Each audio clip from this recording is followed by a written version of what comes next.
지금 이 시간에는 우리 오폭교회 19번째 담임 목사님으로 사역하셨던 현재 오습교회 담임 목사님이신 최원웅 목사님을 모시고자 합니다. 교회 창립 130주년 마지막 리뉴 말씀 부흥회라서 부담을 드리는 건 아니고요. 마지막 말씀 잘 맺어주시고, 특별히 우리 목사님께서 전하시는 말씀을 통해서 우리 모두가 큰 감동과 결단과 그리고 도전이 되기를 간절히 소망합니다. 우리 하나님의 나라가 우리 목사님이 사역을 통해 확장되기를, 잃어버린 영혼들이 주님께 돌아오기를 바라는 마음을 담아서 우리 목사님을 축복합니다. 축복하면서 모실게요. 당신 하나님의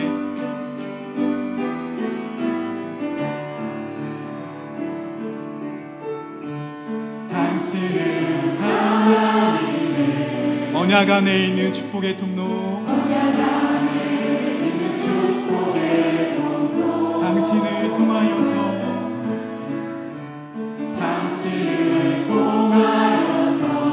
열방이 주께 돌아오게 되리. 다시 한번 축복할까요? 당신은 하나님의 언약 안에 있는 축복의 통로,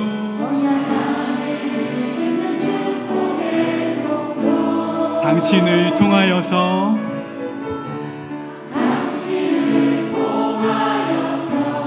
열방이 주께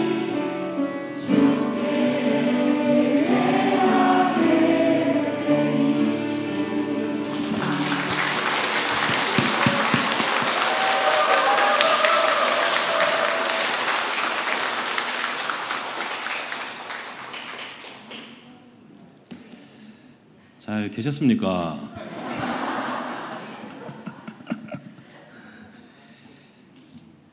이제나 불러줄까? 저제나 불러줄까? 한 3주만 늦게 불러주셨어도 많이 삐질 뻔했습니다. 네. 좋은 날입니다. 오랜만에 이렇게 만나 뵙게 돼서 너무 기쁘고 감사한데, 미리 말씀을 드리면 목사님 살이 너무 많이 찌신 것 같아요 라는 말은 그냥 우리 서로 상처되는 말 하면 안 되니까 그런 말 하지 마시고, 기어이 하고 싶으시면은 목사님 얼굴이 좀 좋아지신 것 같아요 뭐 이렇게 말씀해 주시면 감사할 것 같아요. 살 많이 찐 거 잘 알고 있으니까요. 아니 근데 성가대 저 있을 때보다 실력이 한 10배는 더 늘어나신 것 같아요. 아무튼 은혜 많이 받았습니다. 제가 우리 김주원 목사님한테 목사님 제발 그 이민규 목사님 하시는 거 보고 허장경 목사님 하시는 거 봤을 때 축복성 불러주던데 절대 하시면 안 됩니다. 왜냐면 저 아무튼 막 눈물 날 것 같으니까 절대 하시면 안 됩니다 그랬는데 목사들이 참 말을 안 들어요. 그래서 기어이 안 하신다고 해놓고 또 하시네. 참말로 나 지금 못 살겠네. 네, 잘 계신 것 같아요. 얼굴을 보니까 정말 잘 계신 것 같고, 제가 예언의 은사는 저는 없습니다. 예언의 은사는 없는데 제가 기억나시는가 모르겠어요. 제가 마지막 고별 설교하면서 그런 얘기를 말씀을 드렸습니다. 제 이후에 누가 오실지는 모르겠지만 저보다 훨씬 훌륭한 분이 오셔서 우리 오폭교회가 더 깊어지고 넓어지고 그 지경을 확장해 갈 거라고 정말 분명하게 말씀드릴 수 있을 것 같습니다라고 했는데, 정말 그 예언이 떡 하고 들어맞은 것 같대요. 여러분들이 생각하는 그 이상으로 오폭교회가 참 요즘 이제 한국교회가 많이 어렵습니다. 어려운 가운데서도 진짜 정말 힘을 내어서 주의 군사되어 용맹스럽게 전진하는 교회로 우리 오폭교회가 그렇게 참 선한 영향력을 끼치고 있다라는 사실을 꼭 기억하시고, 앞으로도 우리 오폭교회가 계속해서 그렇게 사명의 길을 우직하게 잘 감당해 나아가는 주님께 귀하게 쓰임받는 교회 되어줄 수 있기를 주님의 이름으로 간절히 축원합니다. 참 많이 보고 싶었습니다. 이세종 장로님 많이 보고 싶었습니다. 네, 우리 김상곤 장로님, 김찬일 장로님 다 너무 많이 보고 싶었습니다. 박용복 장로님하고 김동일 장로님 좀 서운하게 생각하시면 안 됩니다. 세 분하고는 조금 더 정이 많이 당연히 아무래도 들었으니까 그렇고요. 한순아 권사님 보고 싶었습니다. 네, 그랬습니다.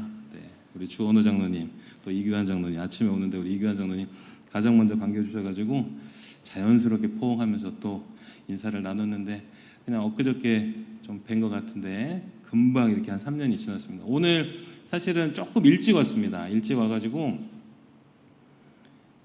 저희 아내가 너무너무 오고 싶었습니다. 너무너무 오고 싶었는데 오늘 저희 어린이부에서 너무 중요한 행사가 있어가지고 또 저희 서인이가 중요한 역할을 맡고 있어서 도저히 빼놓을 수가 없어가지고 그러니 정말 많이 보고 싶어 한다라는 거 전해드리고요. 저희가 오포에 있을 때 닳도록 자주 드라이브 했던 코스를 한 바퀴 이렇게 쓱 돌고 그리고 청림 홈빌라에서 교회로 한번 와봤습니다. 그냥 그때의 마음을 좀 한번 다시 한번 좀 새록새록 하면 좋을 것 같아가지고 한 바퀴 돌고 청림 홈빌라 앞에서 오포 교회로 나오니까 막 마음이 좀 그냥 그렇더라고요. 그래서 우리 성도님들 만나는 마음, 기쁨의 잔치에 참여하는 마음으로 함께 했으니까 오늘 이 자리 정말 잔치 같은 자리가 되어줄 줄 믿습니다. 그렇습니다. 오늘 귀한 시간 또 말씀을 좀 나눠보려고 합니다. 이민규 목사님이 어떻게 하셨는가 한번 이렇게 봤더니 한 1시간을 넘게 하셨더라고요. 그래서 나 이렇게 해야 되는 건가? 그리고는 또 봤더니 허장강 목사님은 한 35, 6분 하셨더라고요. 그래서 내가 어느 정도 하면 되는지를 대충 감이 왔습니다. 그래서 걱정하지 않으셔도 됩니다, 여러분. 오늘 귀한 말씀 나눌 텐데요. 제가 성경 안에는 정말 많은 공동체의 이야기가 나옵니다. 많은 공동체 이야기 중에서 한국 교회뿐만이 아닙니다. 어떤 교회든 본받아야 되는 공동체의 모습이 어디에 있냐라고 한다면은 제가 정말 조금도 주저함 없이 두 가지의 공동체를 제가 딱 찝습니다. 그 중에 한 가지가 사도행전 1장 2장에 나와 있는 처음 교회가 세워지는 오순절 성령 강림 사건에 성령이 쏟아부어지는 그 시간 전에 예수님이 부활 승천하시고는 약속한 것을 기다리라고 말씀하신 그 약속의 말씀 믿고 기다린 그 공동체 그 모습 하나하고 그거는 이제 나중에 우리 이제 김조원 목사님과 함께 나누시고요. 그리고는 제가 가장 이 모습을 본받아야 된다라고 말하는 장면이 사무엘상 23장에 나오는 아둘람 공동체 이야기입니다. 사실은 저 오포교회에 있으면서 이 말씀 가지고 한 2번 정도를 했습니다. 그런데 분명히 여러분들이 깨끗하게 다 잊어버리셨을 거라고 생각을 하고 편안한 마음으로 다시 한번 하려고 하니까 새로운 은혜가 오늘 있을 겁니다. 네, 아둘람 공동체의 이야기를 가지고 말씀을 이제 들어가 볼 때 배경을 잠깐만 설명을 해드릴게요. 다윗은 뭐 여러분들이 잘 아시는 것처럼 너무나도 억울하게 도망자 신세였습니다. 사울을 통해서 억울하게 이제 도망자 신세가 돼가지고 한 10년이 넘도록 사울이라는 한 국가의 왕이 내 다윗 저놈 내가 안 죽이면 내가 눈을 못 감는다라면 눈 뒤집혀가지고 그렇게 그냥 다윗을 쫓아다녔어요. 10년이 넘도록 도망자 신세였죠. 그런데 그러한 다윗에게는 외롭지만은 않은 좋은 동역자들이 있었습니다. 그게 누구냐면 아둘람 공동체라고 불리운 한 600여 명 정도 되는 사람들이 다윗과 함께 하겠다라며 다윗과 함께 합니다. 근데 여러분 이게 쉬운 게 아닌 게 뭐냐면은 여러분들 직장 생활 하시는 분들 아시겠지만 사장한테 되게 찍힌 사람이 있어. 그 사람이 아주 그냥 사장이든 뭐 리더든 뭐 이사건 누군가한테 막 엄청 찍혔어요. 사장이 그 사람만 보더라도 막 그냥 소화가 안 될 정도야. 근데 나 저 사람하고 친해요라고 말하는 게 사실은 쉽지가 않습니다. 회사 직장 생활 할 때도 사실 그런 부분이 참 어려운데 왕이 내가 저놈 죽여야지 산다라고 한 그 사람하고 나는 함께 하겠습니다라고 말하는 것은 그 목숨 내어놓는 겁니다. 근데 아둘람 공동체가 그냥 자신들의 모든 걸 다 내어놓고 주의 영광이 비추이는 주님의 종 다윗과 함께 하겠다라고 결단을 한 거예요. 아둘람 공동체가 얼마나 대단한 능력을 가진 하나님의 임재가 있는 공동체인지가 첫 장면에서 이제 드러나는데요. 그런 아둘람 공동체와 다윗에게 어떤 일이 있는가? 헤레스풀이라는 지역으로 아둘람 공동체와 다윗이 좀 몸을 숨기게 됩니다. 이제 사울이 쫓아오니까 몸을 좀 숨길 수 있는 장소를 이제 찾아다녔겠죠. 그곳이 헤레스풀이었습니다. 뭐 어느 지역이 어떻고 저쩌고 뭐 이런 거는 다 잊어버리셔도 됩니다. 그냥 헤레스풀이라는 지역에 다윗과 아둘람 공동체가 사울을 피해서 몸을 숨겼다. 이렇게만 알고 계시면 돼요. 자, 그렇게 몸을 숨기고 좀 이제 차분하게 좀 안정을 찾으려고 했는데 하나님이 다윗에게 말씀을 하시는 겁니다. 다윗아, 네가 너와 아둘람 공동체가 그일라 땅으로 가서 그일라 사람들을 좀 도와줘야겠다라고 얘기를 하시는 거예요. 근데 헤레스프라고 그일라라는 지역은 맘만 먹으면 하루에도 걸어서 갈 수 있을 만큼 매우 가까운 거리였습니다. 그러니까 바로 옆 동네에 있는 너희 민족인 그일라 사람들이 지금 어려움을 겪고 있으니까 너희가 가서 도와줘라. 근데 어떤 어려움이었냐면 그일라 사람들한테 블레셋 군대가 쳐들어옵니다. 블레셋 군대가 쳐들어와서 그일라 사람들이 열심히 추수해 놓은 그 소출들을 싹 가져가 버립니다. 당시 시대는 농사를 지어야지만이 먹고 살 수 있는 시대였는데 농사 지어가지고 다 거두어 놓은 거 가져가니까 그게 뭐예요, 여러분? 다 죽으라는 겁니다. 그냥 죽으라는 것. 피만 안 보는 뭐 전쟁만 안 했지 그냥 다 죽으라는 것. 절체절명의 위기였습니다. 그러니까 하나님께서 다윗에게 이야기를 하시는 것. 다윗이 군말 없이 하나님의 말씀을 듣고 그렇게 돕기로 결단을 하고 아둘람 공동체한테 이야기를 합니다. 우리 여차저차하니 하나님이 말씀하시니 그일라 사람들을 도웁시다. 그렇게 얘기를 했더니 이제 그일라 사람들이 이제 아둘람 공동체 사람들이 이제 펄쩍 뛰는 겁니다. 아니 다윗이요, 당신은 좋은 뜻으로 하나님이 그렇게 말씀하셨다 그래서 가서 돕는다고는 하지만 우리가 지금 가가지고 저 그일라 사람들을 도우면 사울 왕이 우리 보고 단번에 쫓아오지 않겠습니까? 아무리 좋은 일을 하는 것도 중요하지만 우리가 그렇게 좋은 일을 하다가 다 죽게 생겼는데 어떻게 우리 보고 그걸 하라고 하십니까? 라고 이제 펄쩍펄쩍 뛰는 거예요. 사실 아둘람 공동체 사람들이 하는 이야기가 맞는 얘기지요. 우선은 목숨을 건사를 해야 되는데 그일라 사람 돕겠다고 블레셋하고 막 싸우고 있으면 사울이 단번에 쫓아오면은 그냥 속절없이 다 죽는 겁니다. 그러니까 막 사람들이 난리가 났어요. 그랬는데 그 장면에서 이제 우리가 한 장면 한 장면씩 좀 주목해야 될 장면이 등장합니다. 근데 그때 다윗이 조용하고 따르라면 따로 지금 내가 말하는 건데 하나님이 응답하셨는데 너 왜 그래? 라고 하지 않으십니다. 다윗이 어떤 모습을 보이는가 말씀 한번 봐볼게요. 사무엘상 23장 3절의 말씀 한번 봐보겠습니다. 사무엘상 23장 3절의 말씀 함께 봉독해 보겠습니다. 시작.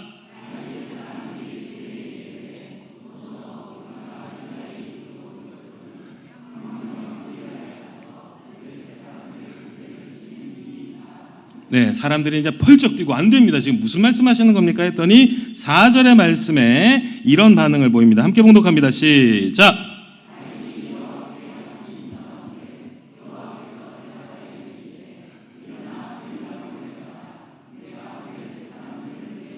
넘기리라 하신지라. 아멘. 다윗에게 하나님이 블레셋을 내 손에 넘기겠다라는 것이 감동이 아니에요. 다윗의 입장에서는 찍어 누를 수도 있었어요. 따르라면 따로. 내가 하나님한테 응답 받은 거야. 이게 하나님의 뜻이야. 라고 하면서 따로! 라고 할 수도 있었습니다. 근데 다윗은 그렇게 하지를 않고 그들의 이야기를 존중하며 다시 하나님께 묻더라는 거예요. 목회를 하면서 사실 이 부분이 목회자들한테 가장 좀 도전이 돼야 되는 이야기라는 생각이 좀 듭니다. 하나님의 뜻이라는 감동으로 목회자들이 많이 이야기를 하곤 하죠.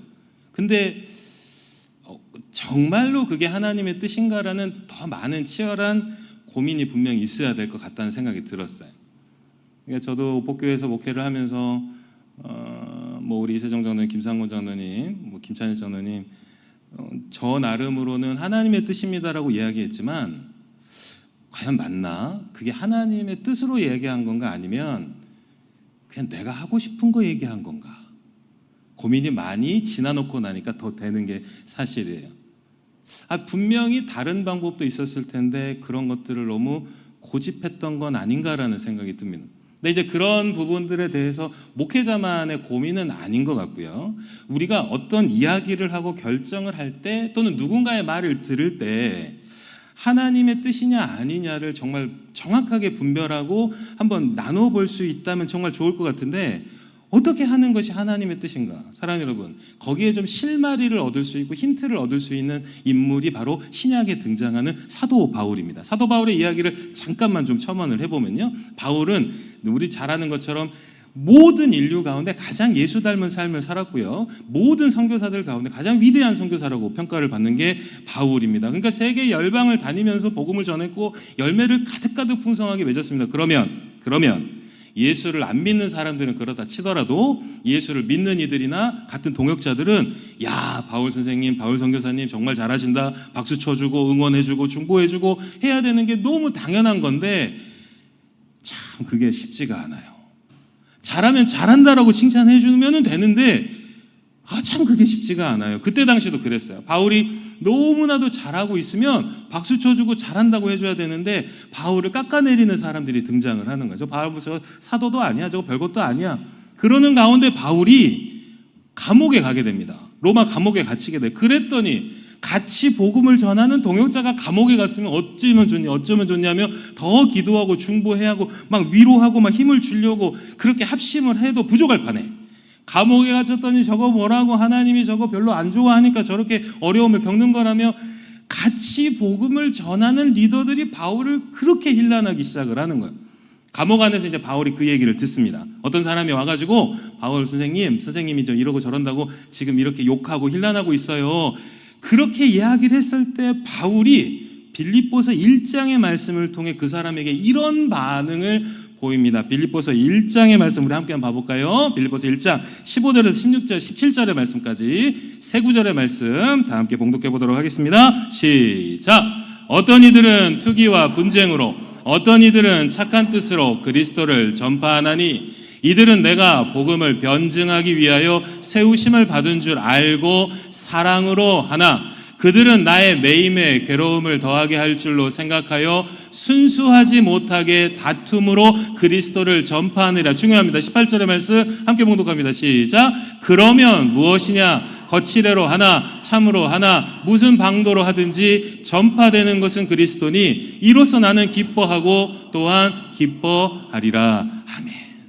이 이야기가 무슨 이야기인지 제가 조금 더 이해하기 쉽게 좀 길게 읽었지만 간단하게 말씀을 드리면 바울 선생님 그렇게 욕하고 감옥에 갇혔더니 너 잘 됐다라고 하면서 선생님을 그렇게 욕하고 무시하고 있습니다. 그래놓고 자기네들이 진짜 종이고 진짜 일꾼이라며 열심을 내서 복음을 전하고 있습니다. 아이고 바울 선생님 꼴보기 싫어 죽겠습니다. 이거 어찌해야 됩니까? 라고 했더니 바울이 뭐라고 반응을 보이느냐? 그래 그들이 나를 욕한다고. 근데 그게 뭐?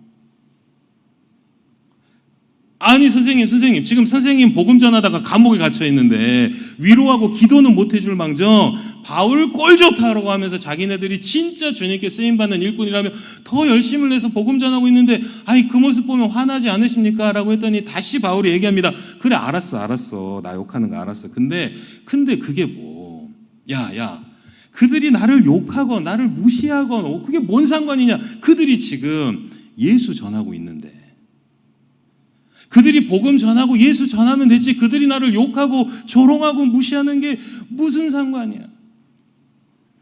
사랑하는 여러분, 한국교회 회복되어야 될 게 뭘까? 교회가 130년이 아니라 230년, 330년을 비전을 품을 수 있으려면 뭐가 돼야 될까? 사람이 많아지고 돈이 많아져야 될까? 헌금이 더 많이 들여져야 될까? 분명한 것은 사랑하는 여러분, 그리스도인들한테 마음의 여유가 좀 생기면 좋겠다라는 생각이 들어봅니다. 우리 그러잖아요. 창세기 펼치면 하나님은 천지를 창조했대. 출애굽을 펼치면 하나님 홍해를 가르셨대. 복음서를 봤더니 세상에 예수님이 보리떡 5개 물고기 2마리로 막 수천 명을 먹이셨대. 그런 기적의 역사를 믿고 신뢰한다면서 그 놀라운 하나님이 그런 역사를 이루셨다라는 것을 믿고 신뢰한다면서 믿고 신뢰하는 나의 마음은 왜 이렇게 간장종지가 돼가는 것 같지?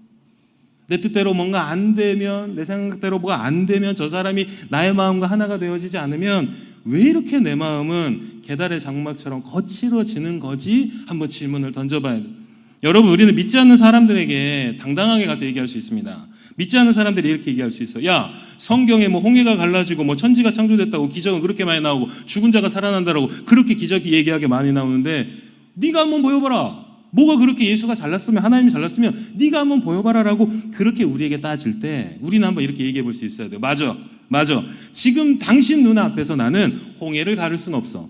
당신 눈앞에서 오병이의 기적을 보여줄 수는 없어. 당신 눈앞에서 죽은 자를 살릴 수는 없어. 그런데 죽은 자를 살리시고 홍해를 가르시고 없는 자를 있게 만드시고 사망에서 생명의 역사를 이루신 그 하나님이 내게 있다라는 것은 나의 삶을 통해 증명할 수 있어 라고 말할 수 있어야 된다라는 것. 그러니 거친 세상 가운데서도 여유와 넉넉함을 잃지 않는 나를 통해 홍해를 갈라주시는 하나님을 증명할 수 있어야 된다라는 것. 쉽사리 넘어지고 쉽사리 분노하며 쉽사리 거칠어지지 않는 나, 홍해보다 더 넓은 마음을 가진 나, 오병이어의 기적을 네 앞에서는 내가 보여줄 수는 없지만 내 안에서는, 내 삶에서는, 내 마음에서는, 심령에서는 하루에도 12번도 더 오병이어의 기적이 일어나고 있어 라고 자신 있게 이야기할 수 있어야 된다는 거예요. 사람들의 말을 넉넉하게 받아줄 수 있어야, 그래야 교회가 그물이 되는 겁니다. 넉넉하게 받아줄 수 있고, 네 생각도 교회 생각해서, 예수 생각해서 하는 말이라면 그것도 괜찮겠다라고 말할 수 있는 여유가 될 때 우리 오폭교회는 촘촘한 그물이 되어지는 거예요. 오폭교회가 그물이 되어져야 사람이 낚아지지요. 여러분, 우리가 함께하는 형제 자매들한테 먼저 우리가 그렇게 해보는 겁니다. 그 생각도 교회 생각해서 하는 말이고, 그 생각도 교회 섬기려고 하는 말이고, 그 생각도 예수 사랑해서 하는 말이라면 내 생각하고는 조금 다르지만 당신 생각도 참 귀하다라고 말할 수 있을 때 교회는 회복의 역사에 들어서는 겁니다. 목회자가 말하는 것도 역시 마찬가지지요. 김주원 목사님이 어떤 무언가를 내어놓았을 때 그게 내 생각하고 다르냐 마냐의 기준이 아닌 거죠. 저 김주원 목사님 안에서 드러나는 천지를 창조하시는 하나님의 그 역사, 내 마음에도 하나님의 그 놀라운 역사가 있다면 목사님과 나는 지금 같은 마음이다, 같은 심령이다. 오케이, 그러니 우리가 같은 마음으로 전진해 보자라고 그렇게 모두가 함께 이야기할 때 오폭교회는 열과 어를 맞춰 주의 군사되어 용맹스럽게 사명의 길을 감당할 수 있게 될 거예요. 사랑하는 오폭교회 성도 여러분, 그렇게 한 마음 한 뜻 되어 넉넉한 마음을 가질 수 있는 우리 모두가 되어줄 수 있기를 주님의 이름으로 간절히 축원합니다. 자, 그랬는데 이제 다윗이 그렇게 얘기를 했고 다시 가서 기도했는데 하나님의 뜻은 당연히 그 일날 사람들을 도와주는 거니까 돌아와서 다시 이야기를 했을 때 주목해야 될 또 두 번째 장면이 나와요. 아둘람 공동체의 사람 중에 다윗이 다시 가서 기도하고 하나님의 음성 딱 듣고 와서 하나님이 도우래라고 말했더니 한마디도 대꾸하지 않습니다. 이젠 그대로 열과 어를 맞춰서 그 일나로 가서 블레셋과 싸웁니다. 결정이 되었더니 이런 방구 한마디가 나오지 않습니다. 딱 결정이 됐으면 열과 어를 맞추고 기준을 맞춰서 다윗과 함께 하나님의 말씀 순종하러 갑니다. 그 길에 실패가 있을 수 있을까? 없습니다. 하나님께서 들어쓰시어서 블레셋 군대를 쳐 무찌르고 그 일날 사람들을 도와줍니다. 완전히 성공했습니다. 거봐 하나님의 말씀 순종했더니 이런 놀라운 결과가 났어라고 간증하면 참 좋겠는데 진짜 비수가 꽂히는 일이 벌어지기 시작을 합니다. 말씀 한번 봐보겠습니다. 사무엘상 23장 10절의 말씀에서부터 12절의 말씀, 조금 길지만 우리 함께 봉독해 보도록 하겠습니다. 시작!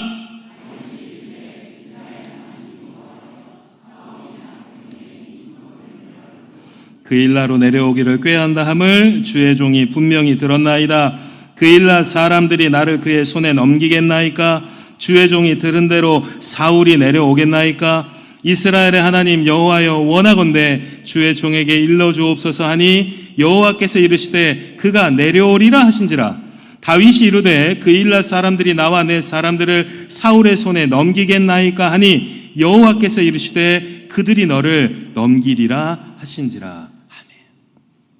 사랑하는 여러분, 이 장면 잘 보셔야 됩니다. 다윗이 하나님의 말씀 순종했고 아둘람 공동체 사람들도 처음에는 당황했지만 하나님의 뜻에 온전하게 순종해서 함께 블레셋 군대를 쳐 무찔렀습니다. 그 일날 사람들을 도와줬습니다. 목숨을 걸고 그 일날 사람들을 도와줬는데 그 일날 사람들이 사울에게 다윗 여기 있다라고 꼰질러 버린 겁니다. 근데 그도 그럴 수밖에 없었죠. 왜냐하면은 사울은 왕이었습니다. 이제 그 일날 사람들한테 이야기를 하는 거죠. 너네 지금 다윗 도움 받았구나. 내가 죽이겠다고 미워하는 그 다윗 고놈 너희가 도움 받아서 지금 살았니? 너희는 나한테 죽었다. 딱 욕골나기가 딱 좋은 상황입니다. 그러니까 그 일날 사람들이 완벽하게 태세 전환을 하는 거예요. 다윗에게 도움을 받아서 목숨은 건졌는데 다윗 때문에 또 죽게 생겼으니까 이제 바로 태세 전환을 해서 사울 왕한테 여기 다윗 있어요. 사울 왕님, 당신이 그렇게 미워하고 죽이고 싶어하는 다윗 여기 있으니까 빨리 잡아가세요라고 하면서 일러 바쳐버린 거예요. 사랑하는 여러분, 다윗의 마음이 어땠을까? 억장이 무너지지 않았을까? 하나님 말씀 순종해가지고 따랐고 자기에게 목숨 바쳐서 함께 하겠다라고 하는 동역자들까지 설득해가지고 주의 사명 감당했더니 결과는 죽게 생긴 이 상황에서 다윗이 얼마나 마음이 무너졌을까? 그래서 우리가 방금 읽었던 이 본문을 다시 한번 복기해 보십시오. 다윗이 하나님께 묻습니다. 하나님, 그일라 사람들이 우리 배신했다는 게 맞습니까? 맞습니까? 라고 물었을 때 하나님의 입에서 아니, 야, 걱정하지 마. 너 걱정하지 마. 이 말 듣고 싶었을 거예요. 그런데 다윗이 맞습니까? 라고 그랬더니 맞아. 그일라 사람들이 너희 배신했어. 그리고는 사울이 너희 죽인다고 오는 거야. 다윗이 다시 묻습니다. 하나님, 다시 말씀해 주세요. 이게 진짜 맞습니까? 이런 일이 벌어진 게 맞습니까? 믿고 싶지 않았던 거예요. 하나님 말씀 순종해서 사명의 길 걸었는데 결과가 지금 엉망되게 생겼습니다. 그러니까 믿을 수가 없는 겁니다. 이거 맞는 겁니까? 라고 재차 반복해서 하나님께 이야기를 했더니 하나님이 무심도 하시지. 맞아. 사울이 너 잡아 죽이려고 오고 있어. 라고 그냥 쐐기로 팍 박아버리십니다. 다윗의 마음이 어땠을까? 그 이야기를 들은 다윗이 어떠했을까? 사랑하는 여러분, 이 모습을 보았을 때 다윗과 아둘람 공동체의 모습이 여러분들 눈에는 어떻게 비춰지십니까? 하나님의 말씀에 순종해서 사명의 길을 걸었는데, 순종의 길을 걸었는데 지금 죽게 생긴 이 비참한 결말을 눈앞에 두고 있는 이 다윗과 아둘람 공동체의 모습이 여러분들 눈에는 어떻게 보이십니까? 사랑하는 여러분, 오포교회가 다시 한번 회복되고 더 나아가려면 이 모습을 보고 아이고 결과가 그렇게 안 좋으니까 다윗과 아둘람 공동체는 참 아이고 이제 좀 비참해졌네라는 시선을 거두셔야 됩니다. 왜냐? 성경의 본문에는 드러나 있지 않지만 기가 막힌 장면이 있는 겁니다. 다윗이 나를 따러 나를 믿어줘. 그래서 우리 그일라 땅으로 가서 블레셋 군대를 무찌르고 그일라 사람들을 돕자라는 말에 불안했고 두려웠지만 순종했던 이 아둘람 공동체의 사람 중에 한 사람도 다윗을 향해 내가 그러니까 하지 말자 그랬지라고 책임을 묻는 사람이 한 사람도 없었습니다. 그러니까 내가 이거 하지 말자 그랬지. 그러니까 내가 요렇게 하자 그랬지. 야, 다윗 네가 무슨 자격이야? 당장 내려와. 당장 내려와. 그리고 다윗이 저렇게 얘기했을 때 말리지는 못할 망정 지지했던 놈 나와. 다 죽어. 다 책임을 물어. 이런 말이 한마디도 나오지 않아요. 여러분, 교회는 늘 사역을 해야 됩니다. 교회는 움직이는 교회가 되어야 합니다. 그런데 우리 각자가 사실은 불완전한 존재들입니다. 연약한 존재들입니다. 연약한 존재의 공동체에서 어떤 사역을 하고 사명을 감당하고 행사를 하고 한다고 했을 때 불완전함의 결과가 나오는 것은 지극히 당연한 겁니다. 그러니 그 결과가 좋지 않은 걸 가지고 교회가 이거 그래서 이렇게 하자 그랬지 말자 그랬지 이건 이렇게 해야 되네 저렇게 해야 되네 라고 해서는 안 되는 겁니다. 왜냐? 교회가 사명을 감당한 이유는요, 여러분, 결과가 좋을 것이 예상돼서 사명을 감당하는 게 아니라 하나님이 말씀하셨기에 순종하기에 그냥 그 사명을 감당하는 겁니다. 여러분 주목해서 들으셔야 됩니다. 하나님께서 말씀하셨기 때문에 그 말씀에 순종해서 사명을 감당했는데 결과가 안 좋아서 그래서 내가 이거 하지 말자 그랬지 하자 그랬지 이렇게 하자 그랬지라고 하는 말에 그 안에 담겨져 있는 의미는 뭐냐면 우리가 우리 입으로 하나님은 불완전한 분이다라고 고백하는 것과 다를 바가 없다라는 거예요. 여러분께 한번 여쭤볼게요. 오포교회는 완전하신 하나님의 은혜가 충만해져 있는 것을 믿으십니까? 오포교회는 완전하신 하나님이 주님 다시 오실 그날 때까지 항해자가 되어서 이끌어 가실 것을 믿으십니까? 여러분, 그러면 한 가지 간절히 권면드려요. 결과를 가지고 일희일비하지 마십시오. 세가지 초청축제를 한다 그래요. 아지매가 교회 간다? 할매가 교회 간다? 예. 그래요. 네. 한번 해봤습니다. 예, 더 기억하시라고 일부러 해봤습니다. 네, 아저씨가 교회 간다면 어쩌고 할아버지가 교회 간다면 어쩌습니까? 근데 그런 행사들을 정말 고민하면서 김정원 목사님 또 우리 장로님들 정말 당회가 열심히 했을 겁니다. 근데 결과가 만약에 안 좋으면 실패한 겁니까? 우리가 태신자를 작정을 했는데 태신자들이 다 교회를 안 오면 그러면 우리가 기도로 준비한 건 망한 겁니까? 여러분 한번 여쭤볼게요. 예수 믿은 지 수십 년 되셨잖아요. 그래서 지금 뭐가 되셨습니까? 우리가 어떤 삶의 결과를 가지고 우리의 신앙을 평가하고 삶의 결과를 가지고 사역을 평가하면 우리가 우리 입으로 얘기를 하는 거라니까요. 하나님은 불완전하신 분. 하나님의 계획에는 실수가 많아. 하나님은 졸지도 아니하시는 게 아니라 쿨쿨 잠만 자시는 하나님이라고 우리가 우리 입으로 고백해버리는 거예요. 교회의 사역은 늘 성공할 수 없습니다. 연약한 인간을 통해 하나님의 일을 이루어가는 과정에는 분명히 부족함이 있고 연약함이 있고 생각하지 못한 결과가 우리의 마음을 참 아프게 할 수도 있고 낙담시킬 수도 있습니다. 그런데 그 결과에 상관없는 교회만이 다시 사명의 길에 어렵고 힘들지만 그 한 걸음을 내디딜 수 있는 겁니다. 자녀를 결과 보고 기르시는 분 계십니까? 자녀가 잘 자라는 거 보고 확인해서 내년에도 또 잘 길러야지라고 생각하시는 분 계십니까? 아니요, 여러분. 교회는 결과를 가지고 평가받는 게 아닙니다.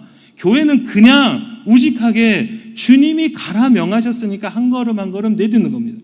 오포교회의 그 사역의 동기는 결과가 좋았어, 야 내년에도 한번 해보자, 이게 아닙니다. 여전히 변함없이 완전하게 이 오포교회를 사랑하시고 임재하시는 하나님이 하라 명하시니 우리의 몫은 거기에 온전히 순종해서 따르는 것뿐이야. 그러니 결과 역시 모든 게 주님의 은혜라고 고백할 때 오포교회가 하는 모든 사역에 주의 능력이 드러나게 될 겁니다. 여러분들이 이 시대의 노아가 되십시오. 노아가 결과 보고 배를 만들었겠습니까? 노아가 배를 만드는 과정에 사람들이 칭찬해 줬겠습니까? 관심이나 가졌겠습니까? 정신 나갔다라고 얼마나 무시하고 조롱했을까? 어떤 결과를 보고 어떤 과정에서 지금 잘 되고 있는가 못 되고 있는가 이런 걸 따져 물었다면 노아는 진즉에 모든 것들을 내팽개쳐 버렸을 겁니다. 놀라운 게 있습니다. 그렇게 내팽개쳤더니 노아에게 주어지는 것은 어쩌면 사망이었을 겁니다. 노아는 흔들리지 않았습니다. 결과가 좋아질 거 생각해서 한 게 아닙니다. 주님이 말씀하신 대로 그냥 했습니다. 우직하게 했습니다. 사람들이 욕하건 조롱하건 무시하건 상관없이 그냥 우직하게 그 길을 걸었더니 새로운 인류의 첫 시작점이 됐습니다.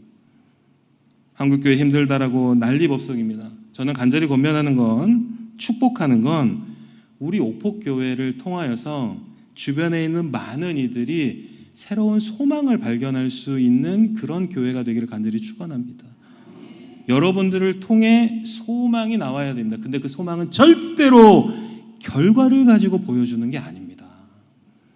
주의 말씀에 온전하게 순종해서 저기는 뭐가 저렇게 좋아가지고 그냥 저렇게 하는가? 아니 봤더니 결과가 그렇게 좋아 보이는 것도 아닌데 뭘 저렇게 꾸준하게 해가는가라고 누군가가 물었을 때 오복교회는 이구동성으로 말해야 됩니다. 주가 말씀하시는 거 순종할 뿐이야. 그리고는 우리에게는 이런 낮고 천한 존재, 무익한 존재, 무지한 존재를 하나님의 사역에 사용해 주시는 것만으로도 한량없는 은혜를 누리고 있어, 감당할 수 없는 기쁨을 누리고 있어라고 말하는 공동체가 될 때 미어 터지는 부흥의 역사가 시작이 되어질 겁니다. 사랑하는 여러분, 우리 오포교회가 그렇게 어두워져가는 이 시대와 세대 가운데 어디에 소망이 있냐, 교회에도 소망이 없다라고 말할 때 아니, 오포교회를 봐라. 저기에 주의 임재가 있고 저기에 주의 능력이 있다. 저 그리스도인들을 봐봐라. 아무런 결과에 대가에 상관없이 주의 사명 감당하며 저렇게 집중하는 공동체에 소망이 있다. 이런 칭찬받는 우리 오포교회 되어줄 수 있기를 간절히 축원합니다. 그러한 교회만이 누릴 수 있는 복 중의 복이 오늘 마지막 장면에 이렇게 등장합니다. 13절과 14절의 말씀 함께 봉독해 보겠습니다. 시작.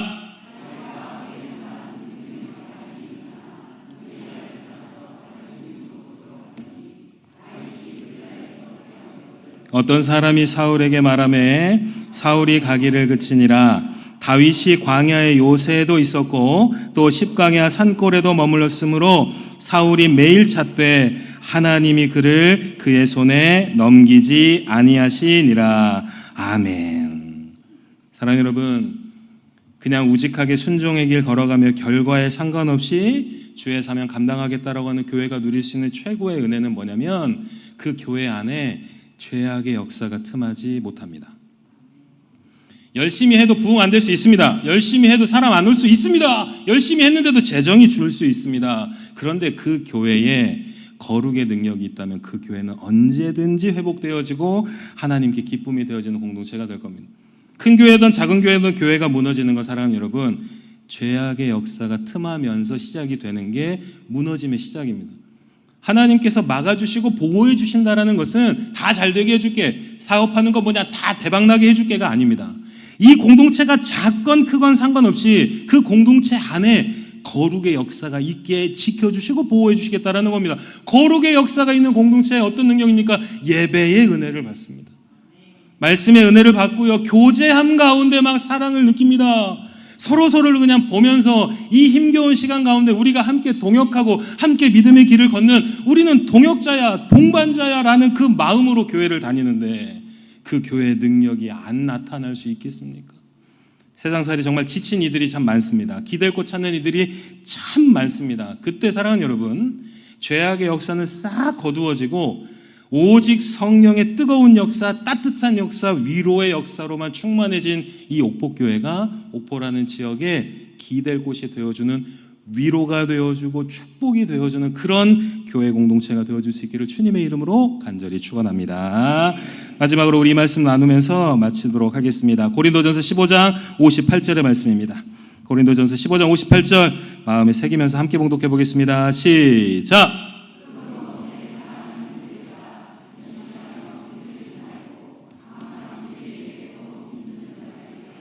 이는 너희 수고가 주 안에서 헛되지 않은 줄 알미라.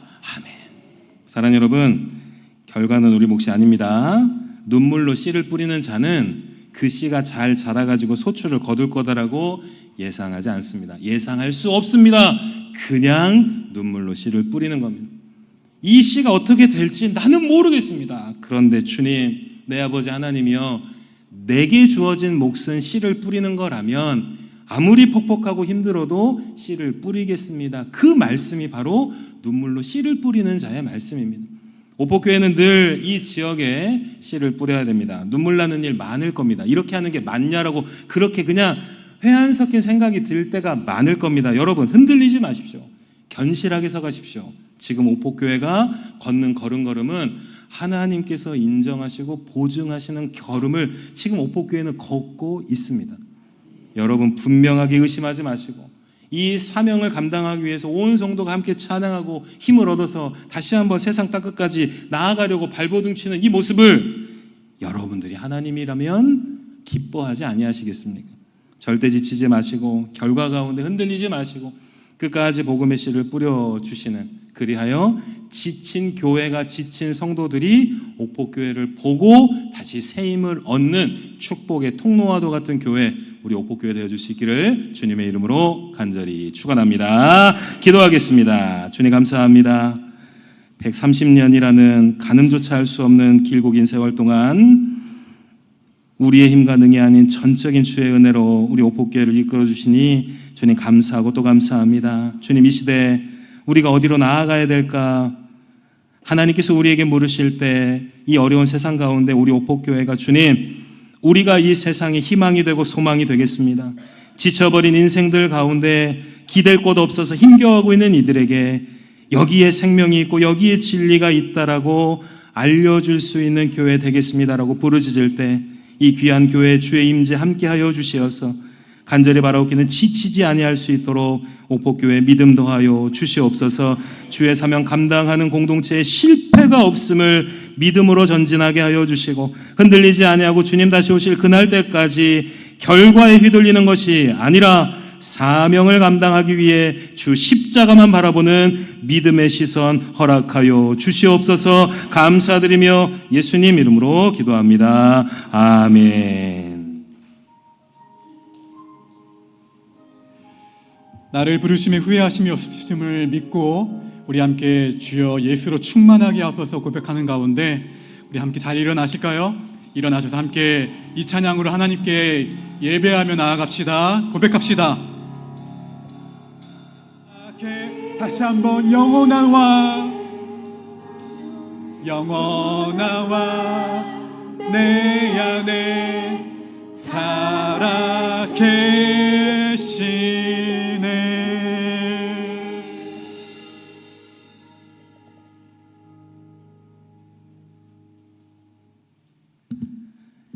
이제는 우리를 죄와 사망에서 생명의 그 자리로 이끌어 주신 예수 그리스도의 은혜와 내 아버지 하나님의 무한하시고 극진하시고 차고 넘쳐주신 그 사랑하심과 우리를 날마다 진리 가운데로 이끌어 주시는 성령님의 감화 감동 교통하심의 그 역사가 주님, 오포교회가 대단한 능력이 있어서가 아니라 연약하고 부족하지만 주님 말씀하셨기에 순종하는 그 마음으로 사명의 길 걸을 때 예수 그리스도가 우리 교회의 심장이 되어주시고 성령님이 우리 교회의 호흡이 되어주시며 말씀이신 하나님 우리 교회의 길이 되어주시사 지치지 아니하고 세상 끝날까지 주의 사명 감당할 수 있도록 도와주시옵소서라며 부르짖는 주님의 귀한 권속들의 머리머리 위에 이제로부터 영원토록 함께 하시기를 간절히 축원하옵나이다. 아멘.